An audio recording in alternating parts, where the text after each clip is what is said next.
You either have to choose to let this guy love you, or you gotta choose to let this guy go. There's childhood trauma, but it's just not talked about. And I think I'm the first person in the family to address it. Let's go out to Kelsey in New Haven. What's up, Kelsey? So I've lived with crippling anxiety for as long as I can remember. I'm just wondering, how do I stop it from constantly coming up in different areas of my life? What does crippling anxiety mean? Paint me a picture of that. My whole day will just shut down if I feel like I don't know what's going to happen with the situation, or if I feel like I don't know how someone is feeling about me. I won't be able to work. So I'll just constantly check my phone to see if they've responded, or I'll just lay in bed and cry. Okay. How long have you had this anxiety? I remember having separation anxiety as a kid. My parents are divorced, so they got divorced when I was 4. Yeah. Which parent moved out? My mom, she left. My mom left us when I was 4 to pursue another relationship. My relationship with my mom now is pretty forced. There's no real connection there. It's not the standard mother-daughter relationship that you see. Do you want that? I think I used to. It doesn't seem realistic anymore. Yeah. Moms aren't supposed to leave. Dads aren't either. She's been in my life, but... Yeah, but your body put a GPS pin in that pain. And somebody probably told you that you had some sort of disorder or something was wrong with you. If you're 4 and your mom leaves, your nervous system is going to have a very tough time regulating itself for the rest of your life until you deal with that. Because if mom leaves, then any dumb boyfriend can leave, because the one of 2 people that's supposed to never leave took off. So tell me about your dad. My dad was a state trooper for pretty much my entire life living with him. I don't want to say strict, but it was noticeably tense in the home. That stressful job paired with the stress of being a single dad of 3 and 2 of them are girls. It's just a recipe for more stress.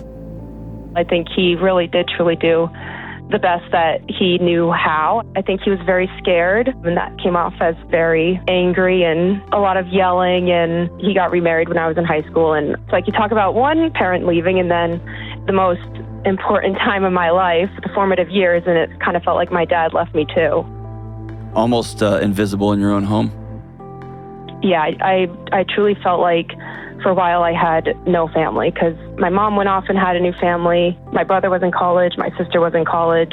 He has apologized for his part in our childhood, because I think he knows now that it caused us a lot of trauma. Now that I'm in my first long-term relationship, I've never really learned how to have a relationship with anybody, including my parents. He triggers me a lot. Oof. Is it getting serious? Yeah. The things that I went through as I think a child and as a teen and even a young adult, they have come up in my current relationship. So it's something that I feel like needs to be worked on, and so that we can grow. I want you just to follow your trajectory of feeling anxious. To remember mom left, remember dad, he just bailed on you, went and got married, left you all by yourself. And you feel yourself falling in love with somebody and thinking things like, what about forever? And what about having a family? And what about creating a home with this guy? And what that tells me is whenever somebody's playing whack-a-mole with their anxiety, when it just keeps moving, that tells me the underlying system's not okay. My question for you is, how far are you willing to go to begin to practice this thing that you have never, ever had? Because a kid who grew up in a home that was out of control is going to be chasing control in every square inch of her life. I'm at a point where I've bought every book I can imagine. I listen to all the podcasts, and I don't know what to do. Whew. All right. So you ready to jump in? I'm ready to jump in. All right, I'm going to give you a couple of homework assignments, and then we're going to check back in with you, okay? Okay. So the first thing I want you to do, I want you to write a timeline down of as far back as you can remember, and I want you to put those on a piece of paper because they are part of your story. The second thing is I want you to imagine yourself the 4-year-old Kelsey, the 14-year-old Kelsey who's watching her brother pack up the car and drive away, the 17-year-old Kelsey who's all by herself in that house, dad is off with his new wife, and there's nobody. Envisioning you talking to that person. And then in the journal, I want you to write each one of them a letter that starts with, Dear 4-year-old Kelsey, I'm so sorry. So I do want you to incorporate 30 or so minutes outside every day. Usually I find it the most effective people go for a walk, but that's up to you how you do it. Okay. What does your friendship situation look like? I see them. We do trivia on Thursday night, so I see them then. You're going to take those friends and you're going to invite them to your house once a week for the next 30 days. Oh, boy. Why is that, oh boy? My apartment's very tiny, and I don't invite people over often. Perfect. People are going to be like, oh, we get to find out what's inside the secret cave. All right, and the last thing I want you to do is every time you feel anxious, I want you to sit down and write in your journal, Dear body, what are you trying to protect me from right now? I want you to write it down, and then underneath it, I want you to write, can I control what's happening or not? All right, Kelsey, YOLO, and I'm proud of you. I'm super, super proud of you. So I think Kelsey is further along than she actually thinks she is. But she's further along up here. She knows all the stuff. Here she is with this guy. I think I love him and I think I want to spend the rest of my life with him. And her body's saying, no, it got us hurt last time, right? I say that all the time on the show. The things that kept you safe as a kid can ruin your adult relationships. And so we're going to check in with Kelsey 30 days, 60 days, 90 days. She's got to start being vulnerable and opening up. And that's where most people quit because it's scary and it's really hard.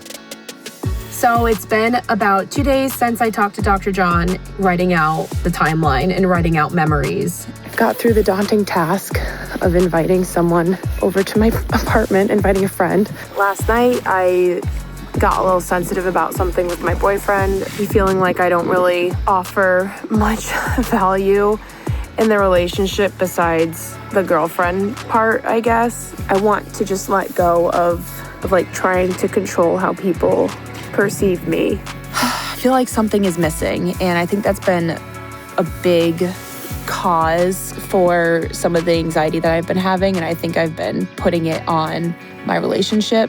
But I don't think it's not coming from my relationship. Like, I think there's triggers. Sometimes I just feel like I come second in everyone's life. I'm upset because I put everyone's needs before my own, but I shouldn't do that. I have to come first so that I can care for other people. And that's what other people have been doing to me my whole life, is putting themselves first, trying to please everyone so that they don't abandon me. But like, I feel like in the process, I've just abandoned myself. I think this has been really instructive, is you got a person who's squashes everything so hard all day. Everything is about how can I please you? How can I please you? How can I show up and sing and dance for everybody else to make sure y'all don't leave me? And it just spins it because it's got to get that stuff. It's got to cycle it through. You got to work through those thoughts. And she's got no space. It's so in there. It's so in there. And it needs out. It needs out. Yeah, this is a pivotal moment for her.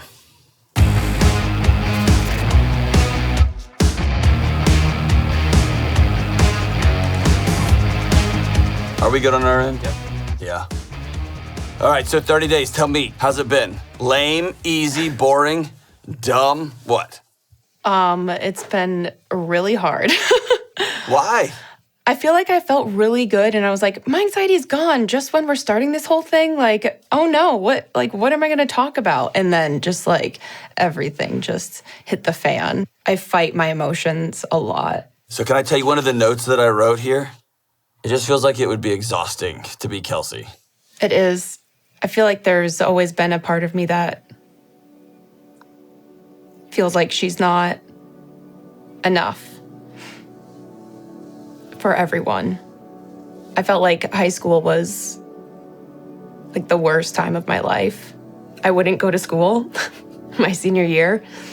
He was a cop, so he was like, I'm going to arrest you for truancy. And I was like, yeah, I'd like to see you try. Good dad, yeah. That's such a cop dad thing to say. Instead, he dragged my butt into the car and said, well, then we're going to the hospital because something's wrong with you. And it kind of like in my head, I'm like, finally, like someone like wants to help.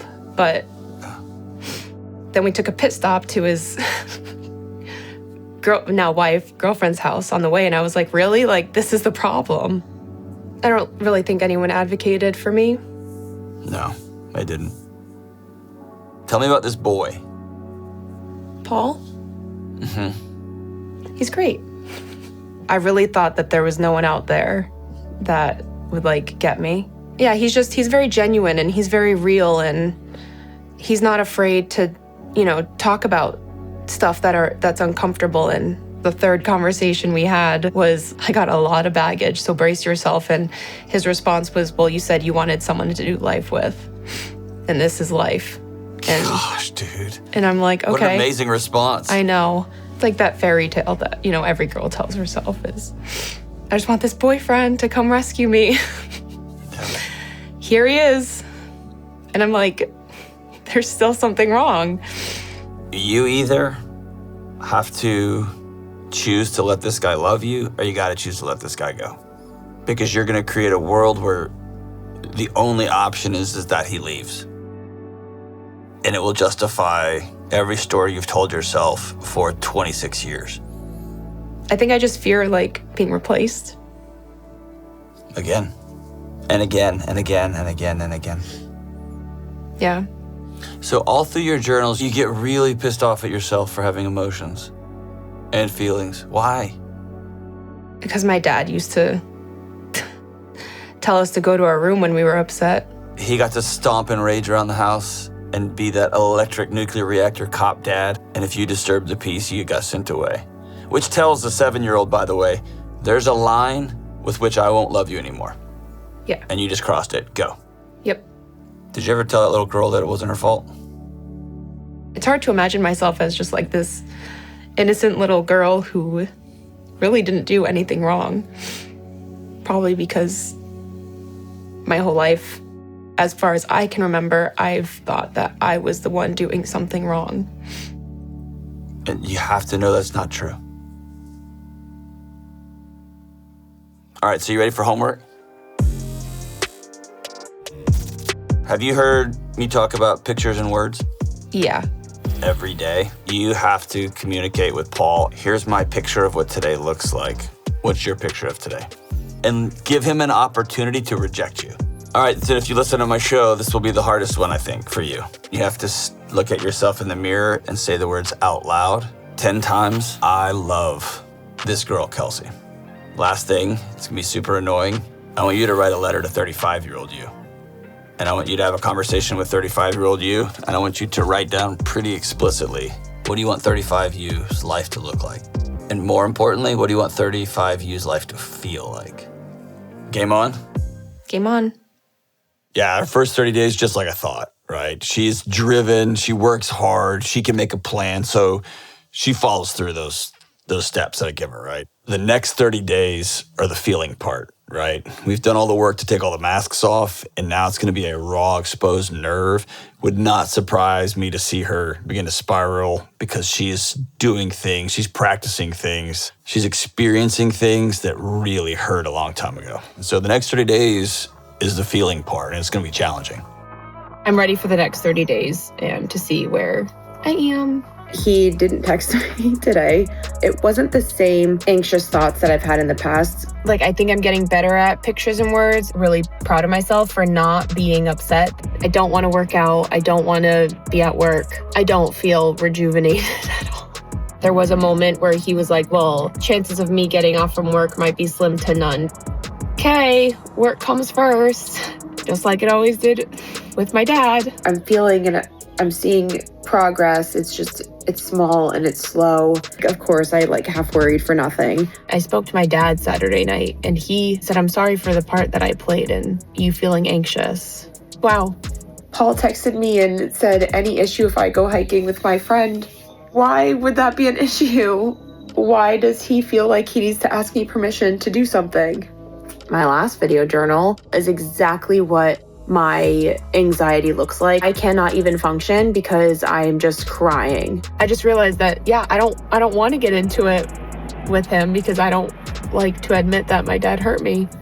Why am I trying to protect him? Well, now I'm gonna go tell myself that I love myself 10 times. Scared of losing Paul, scared of doing the wrong thing, scared of not being enough, scared of my dad knowing how much he hurt me. I know I feel like a burden to everybody because deep down I feel like a burden to myself. I trust Paul on the surface, but like deep down there's still that part of me that's like, how am I supposed to trust him when the man that I was supposed to be able to trust the most in my life let me down? How do I get my inner child out of this relationship? Because I feel like sometimes she's running the show. Is it possible for me to go see her early? At the 60? Yeah.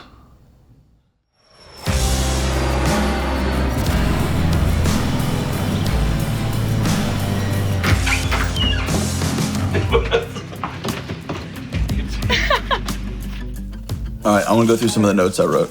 Tell me if I'm crazy. You tell me if I'm crazy. No, dude. You are straight on a path in a perfect way. It's awesome. And every one of those raw nerve, like, it's all exactly where you should be. Yeah. It's awesome. Yeah. You asked yourself, why are you trying to protect your dad? I keep coming back Why are to you my trying dad. why are you trying to protect your dad? I don't know. If I told you your dad's a grown man that carries a gun for a living, like, he's fine. I know. I put him on a pedestal because he's the one who didn't leave. I think my mom talked so badly about him that I just wanted to protect him from that too. This is the first time I'm thinking this, but I don't want to be like my mom. Okay, tell me that. Well, she hurt my dad. Yeah. So. Can you feel how mad you are? Yeah. I can feel it. Yeah.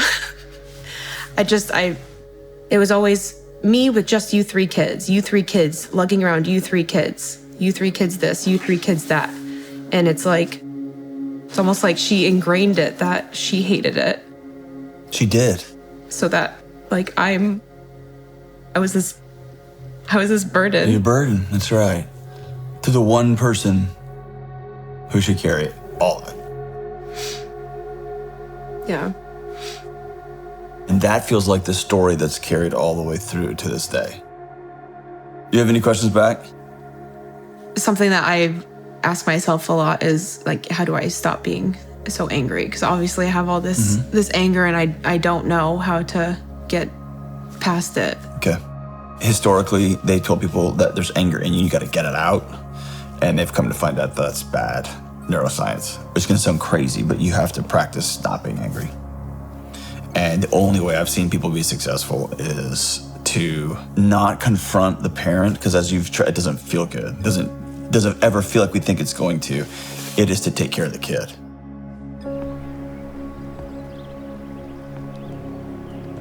And then an exercise I give folks, I'll make this one of your homework assignments. You buy 2 cinder blocks and you put, like, mom left me, duct tape that on those bricks, and you carry it around your yard until you can't hold it anymore. The words that have to be imprinted is, I'm setting this down. When that anger comes, it's a constant, I'm not carrying that. I'm not carrying her anymore. And you will feel hollow because that anger has been with you as a friend and a protector for so long that it almost feels like you're a superhero choosing to take off your power suit, right? It kind of feels like I'm making a commitment to myself and I gotta follow through. Yeah. Well, luckily for you, you made that commitment to all of us too, so now you really have to do it. I know, now it's recorded forever. Yesterday was a big day. Paul and I walked 1.5 miles into the woods. I buried 4 big rocks that I wrote 4 things on each of them, and I carried them up in a backpack, and I wrote, Mom left me, Mom remarried Jeff and started a new family, Dad yelled at me, and then I wrote, Dad remarried Pat and started a family I never felt part of. And then Dad left me on that same one. Threw those in a hole, buried them. I feel like I've struggled to let Paul in 100%, or I feel like I've struggled to fully feel what I know I feel for him. I felt like I didn't have room for him. And after yesterday, I felt like, okay, I can finally make room for him because I'm letting these things go, and I can make room for him and happiness and the next steps and moving forward and not lugging around those things that have just been weighing on me since I was 4, 8, 12, and 17. You know, it's like I've just been hanging on to these my whole life, and it's like letting go of a part of me. I'm choosing to let go of those things, and I don't need to carry them around anymore.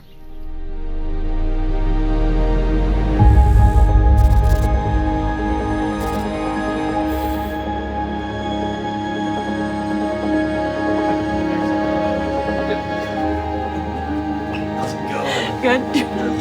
Good to see you.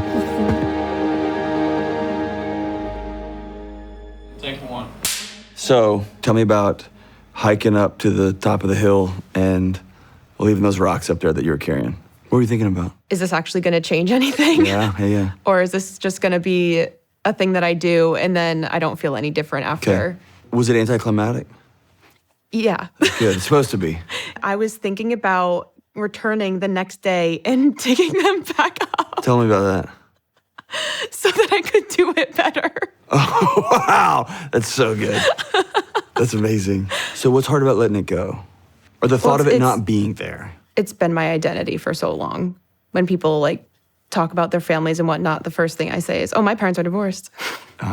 Carrying rocks up a hill and leaving them on the ground doesn't do anything, except it's a symbolic gesture of, I'm not carrying, mom left me, dad left me, and made new families without me. My new identity is going to be like ... Right? I got a sense that, now I can let Paul all the way in, and that's terrifying.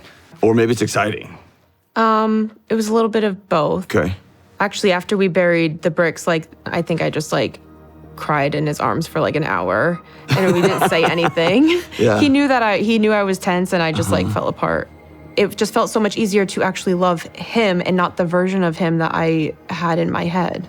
That's going to apply to your mom, and that's going to apply to your dad, and that's going to apply to your siblings, and that's going to apply to you. Like this idealized version of Kelsey. If you can see Kelsey in the same light as the way you just spoke of, seeing Paul. Yeah. Man. What else you got? What should I do to continue to heal and manage my anxiety moving forward? Tell me about it. So I guess I just want to keep being okay. Yeah. I wish that I could tell you that all that goes away. It doesn't. You just get way stronger, and it gets way quicker at how fast you're able to go, oh, Paul can think whatever he wants to think. I can't be in control of that. I used to have to be in control of all that, but I know it's frustrating. It's like, I thought this was supposed to all just go away. And I think anxiety is important for your body. You don't want it to go away. It's just, I don't want it to ring so loud all the time. Yeah. I guess the good news is, you're practicing these things in real time, and I'm watching you make the shots. It's remembering, I can, and I can. And I think that to me is you've just proven to yourself over and over and over. There's going to be the ups and downs. Things will happen, and feel my feelings, but don't project them, and don't make it a big thing if it's not actually a big thing. Who is this person? What'd you do with Kelsey? I have no idea. It's so amazing. I like feeling confident Kelsey. That's awesome. Me too. There is peace on the other side, and I think the future that I'm envisioning is 100% possible. Not everyone is going to abandon me.